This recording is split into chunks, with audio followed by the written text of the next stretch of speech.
Hello and welcome. You are watching Big Picture with me, Vishal, Dahiya, and today we're going to talk about the issue of maritime security. In fact, the same issue was taken up at United Nations Security Council on Monday, which was also addressed by Indian Prime Minister. We'll try and understand why we're talking about the issue of maritime security, why it is really important, not only for us, but for the entire world, and what exactly is the world community trying to do to enhance maritime security and the related aspects as well. And for more on this, we're joined by two distinguished experts. Let me first introduce them to you, beginning with, we have with us retired Commander Abhijit Singh. He is head of the Maritime Policy Initiative at ORF. We're also joined by Dr. Sreeram Chaulia, foreign affairs expert, keeps a close watch on the developments on this front as well.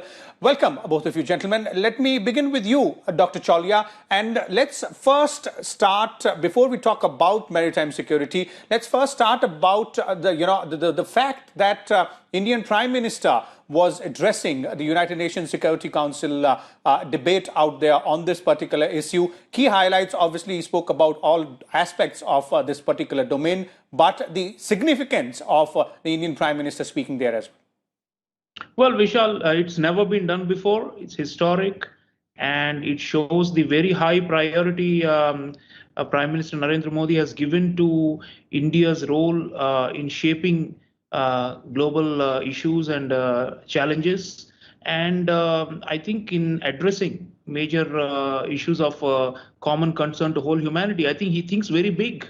He's always been that way, and I think it's a strategic use of our UNSC presidency that it also highlights how much priority India is giving to its role as a leader, on the world stage, because our permanent representatives and the lower ranked diplomats and bureaucrats are always there, and they always attend the sessions. There's nothing unusual. It doesn't get global attention.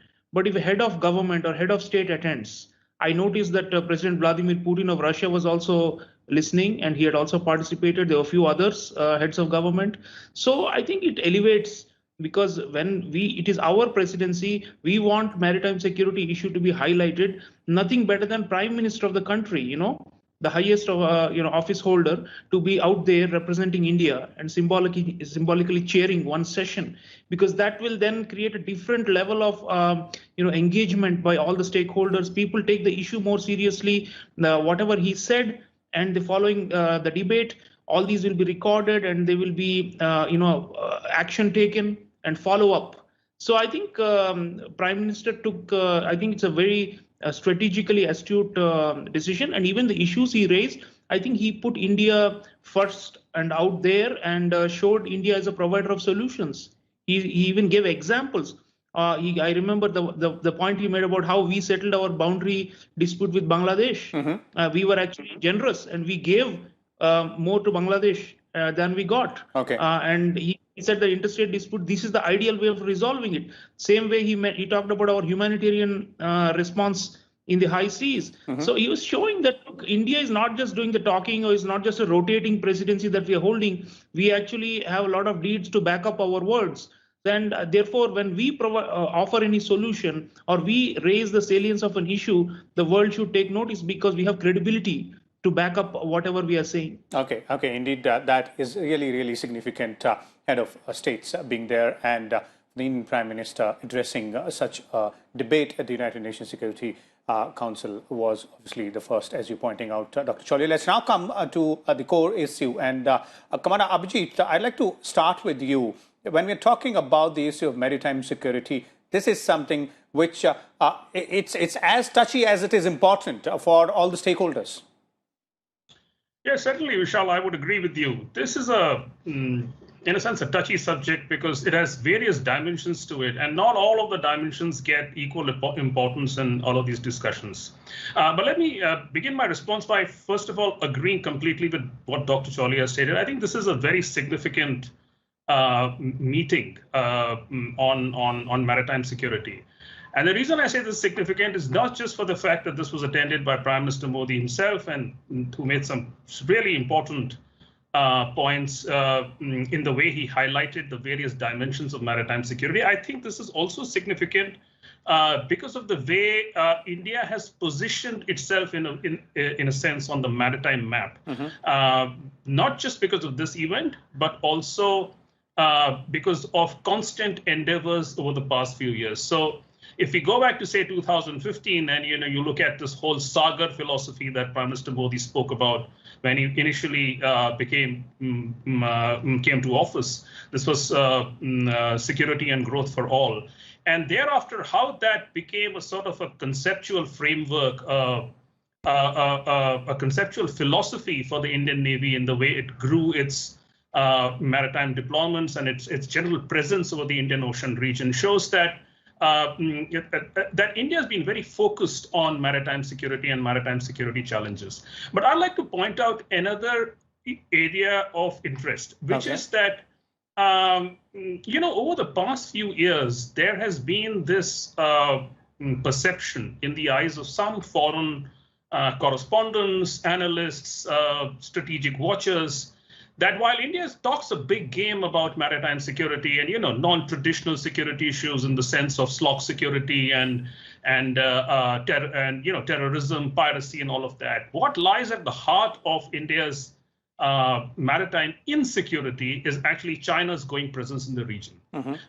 Now, that is not a narrative that I will completely disagree with. There is a degree of truth to that because India does consider the Indian Ocean to be its strategic backyard. And China's growing deployments in these areas, as also its growing interactions with countries like Pakistan, Russia, etc., do cause some insecurity. But I'd like to point out that India has taken into account the fact that a lot of regional countries actually are very uncomfortable with the growing India-China rivalry in the Indian Ocean region, which is why over the past few years, I would say, India's stress when it comes to Indian Ocean security has really been on non-traditional security areas. Exactly those 5 areas that Prime Minister Modi pointed out today, whether it's maritime trade, it's connectivity, it's conservation, it's there's the maritime, the need for all countries to work together in a coherent, holistic fashion. That is the sort of pitch that India has taken over the past few years. Not to say that we don't care about what the Chinese are doing in the regions. That is certainly a matter of concern. And many of our maritime deployments are geared in that direction. But India also wants to show that we are a force for regional good. We are a regional benefactor, a country that can actually provide the security goods. And I think that one point is significant, that India is actually trying to balance between two narratives, between the traditional narrative that's about China and the non-traditional that's about human security, as Prime Minister Modi put it. Human-centric security is the future.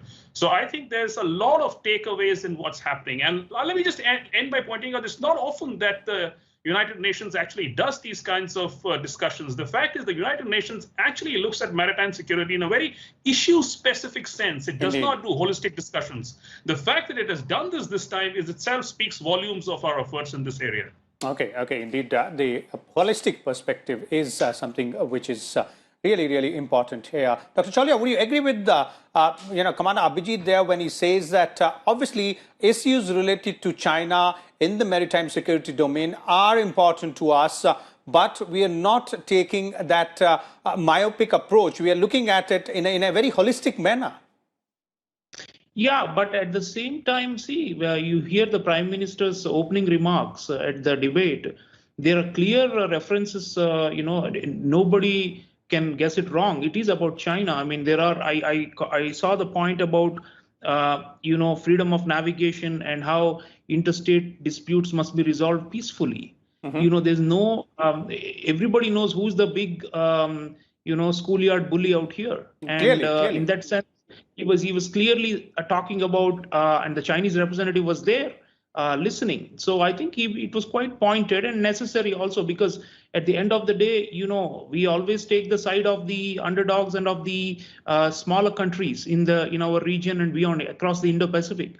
And the current UNSC members include countries from Africa who are at the western end of the Indian Ocean, like Kenya. And they're all, been facing, and of course the entire Vietnam is also there right now is another non-permanent member. Okay. And the fact is countries like Philippines, Vietnam are, facing tremendous pressure and gunboat diplomacy kind of behavior from China. So I think interstate disputes, that point was very, quite remarkable in the sense like India was advocating and not beating around the bush. The other point was, of course, the responsible maritime connectivity. That point also relates to China. It's basically a critique of the Belt and Road Initiative. Prime Minister said infrastructure should be based on fiscal sustainability of nations. And basically what he's talking about is the debt trap diplomacy of China, where they say they are building power plants and railways and roads and bridges and ports. But what they do is then they take over strategic real estate like they've done in Sri Lanka and in Myanmar and elsewhere and in Pakistan. And then they run it and then they use it slowly to bring their naval vessels and other commercial fleets and Coast Guard vessels and so on. And then they start swarming the place and then they try to eject other powers from the region or even control lanes. So I think Prime Minister made a very important point. He said we need global norms and standards on maritime connectivity. What he's saying is that BRI type of hegemonic projects cannot be accepted. So in that sense, you see, where we had to call a spade, he basically did it. And, the message has gone out. We're trying to change the norm and to set new standards. The US is also, the US Secretary of State, Antony Blinken, was watching. He was also participating. And I think it's well coordinated with them. I can see that because they have this Blue Dot network and other ways of certifying and giving standards to infrastructure projects in the Indo-Pacific, which are free of debt trap and free of, predatory lending. This is what the Chinese are doing to capture strategic real estate in the maritime spaces. So yes, we are not, interested in a war or in any kind of direct confrontation, but we are going to compete with the Chinese. And on that point, I don't think we are shying away from it. Indeed, we are not. And India has time and again made it very clear at international forums that it is the rule-based rule-based international order which should be maintained when we're talking about the maritime domains out there. Come on, Abhijit, if we're looking at it that way, as Dr. Chaulia is also pointing out, and you've said it earlier in our, some of our previous shows yourself, that ultimately the China angle does, run underlying run through in all the issues related to the maritime security domain. Look, the China angle is really important. But the issue is this, that India has been trying to deliberately, in a sense, play down the China angle. Because, as I said, that one of the things that we've got to be cognizant of as we get into this discussion is that there are many countries in the region that actually want to benefit from China and that want to do business with China. And a lot of these countries actually see this growing rivalry between India and China in the Indian Ocean and in the wider Indo-Pacific as damaging for their own economic prospects. So a country like Sri Lanka, for instance, and if you look at the recent developments, it's clear that it does want to give China some space, some strategic space on its mainland. And if you were to look at other countries too, for instance, Bangladesh and some of Thailand, countries like Indonesia, the Philippines, they're all keen to do business with China. They don't like what China's doing in the Maritime Commons. They suspect that there is a Chinese, strategy of incremental expansion that is at play. But they are happy to do, as I said, business with China. And so the fact is that India's got to be very careful about how we play this. So I think there is a subtext to what the Prime Minister is saying. And I think this was very intelligently worded. In a sense, reminiscent of his Shangri-La dialogue speech a couple of years ago, in which he actually made exactly the same points, but only that, the Chinese are perfectly happy with subtle language because they know what you're trying to imply. But as long as you don't word it very strongly in the way that the US words it, the Chinese, it's water off a duck's back for the Chinese. But I think the subtext of what the Prime Minister Modi was mentioning, and it was not said in as clear terms as perhaps it could have been, that we are really entering an era of, fiscal stringency, post-COVID. Okay. We've got this big elephant in the room, as Dr. Chaulia puts it, China. He didn't mention China, but in roundabout ways, he said China. And we don't have the resources, to counter China. And to also do the other, security deployments that countries need to do. For instance, anti-piracy or countering terrorism or IUU fishing. For all of those, we don't have the reserves that it takes.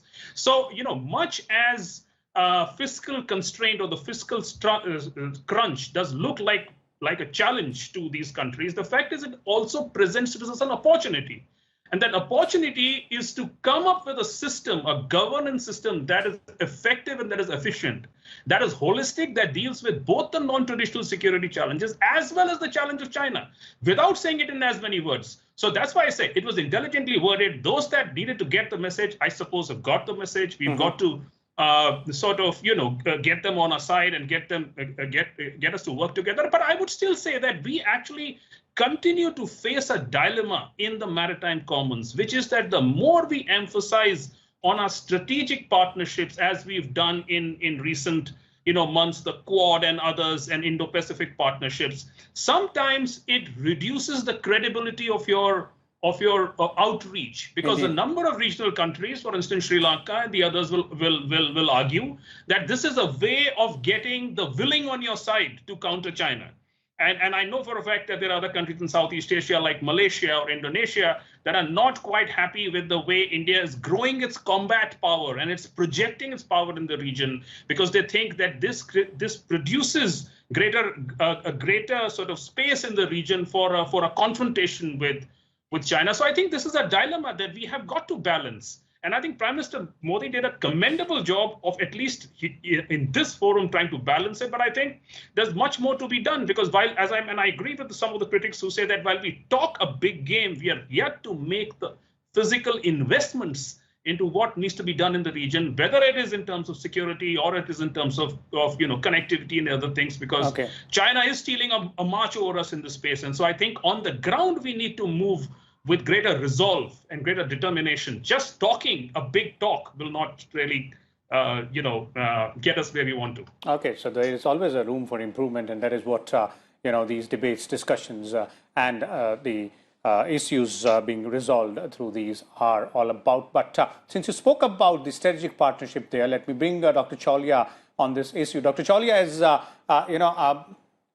Commander Abhijit was pointing that when it comes to the issue of strategic partnership, not only with the global powers, but also with the regional players in our backyard, the strategy which we are adopting, one, do you think it is the right way ahead? And two, what more improvisations are required here? Well, definitely we don't have a comprehensive answer or a rebuff to the Belt and Road Initiative. There's no question about it. It's a piecemeal thing still. There is a Quad plan for joint infrastructure projects in the region. There is also the India-EU, European Union, connectivity partnership we have signed for Indo-Pacific investments. And there is, so I think there used to be, it's still there, Asia-Africa Growth Corridor, that our, initial idea of the Modi government to connect Southeast Asia with South Asia and eastern coast of Africa. They cross the IOR region. So those projects are there, but in scale, definitely we have not been able to put as much money on the table as the Chinese do. Okay. There's no question about it. But I think we do need to start concrete projects with Quad partners and in these non-traditional domains. I would say 5G networks, and port and Prime Minister also mentioned the hydrographic surveys and other things by which coastal maritime resources and maritime environment. Yeah, small island nations look for that, and I think that's one way we can counterbalance. So it has to be not just India alone, right? It has to be India in concert with several others. That's the only way we can match Chinese yuan for yuan or a rupee for rupee. So it has to be that kind of thing, and it requires greater coordination because it's a plurilateral initiative we are talking about. It's not one government cannot decide. In Sri Lanka, for example, we have been doing it jointly with Japan. We have been for major infrastructure projects together with Japan. And of course, it's unfortunate that the current regime there has rebuffed us, both Japan and India, and is going for China. But I think if we have 5-6 countries, including EU member countries that are interested, especially France, it's got a big presence here in the Indian Ocean region. Together, I think, we can be bigger bidders and woo some of these countries away from the Chinese sphere of influence. Okay. I mean, the thing is, these countries are all pragmatic. While they may want Chinese business and Chinese investments, they're also afraid of this debt trap and of losing their sovereignty and their control over their own real estate and to become basically pawns of a larger Chinese expansion. So I think they are wary of it. They are looking for options. They want alternatives. And I think the sooner we quad plus, whatever we want to call it, EU plus quad, the sooner we have a larger formation that picks certain countries. I've been saying, the Philippines needs security support. They're really, really getting under the hammer. Even though the government has been, trying to play nice with China, China is not sparing them. They're, nibbling away and shooing them away from their own territorial waters. The Philippines need support. I would say Myanmar right now, especially because of the, return of military rule, is very, very critical. And the US and India are coordinating. Japan, we are all discussing. But I think what we need are some projects on the ground and some coordination, which can then set a counter example to how we can do responsible maritime connectivity. I think that's a big piece of the puzzle. It's not just about sending our frigates or our battleships or submarines. It's also creating this sense of hope and alternatives so that there is more freedom of choice for these smaller countries in the maritime domain. Okay. Indeed, that's the way forward there. Come on, Abhijit, quick concluding comment from you in terms of, this aspect which you're talking about, strategic partnerships. Dr. Chaulia says larger coordination is required. It's just not about security. Obviously, it's important for some of the, littoral countries out there in the region. But issues like maritime environment and maritime resources are equally important for them.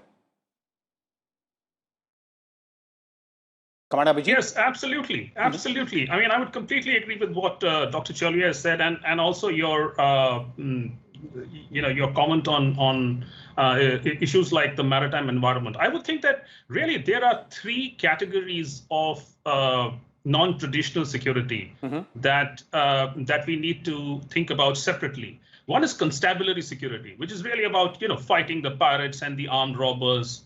And basically with kind of security that requires some maritime presence on the ground, constant maritime presence on the ground, and that I would say does get some importance both in the Indian Ocean region as well as to a degree in the Pacific. Constabulary is something that most countries do take seriously. The other level, second level, is humanitarian assistance and disaster relief that Prime Minister Modi always talks about in his, and he mentions the tsunami this time also. My sense is that he did.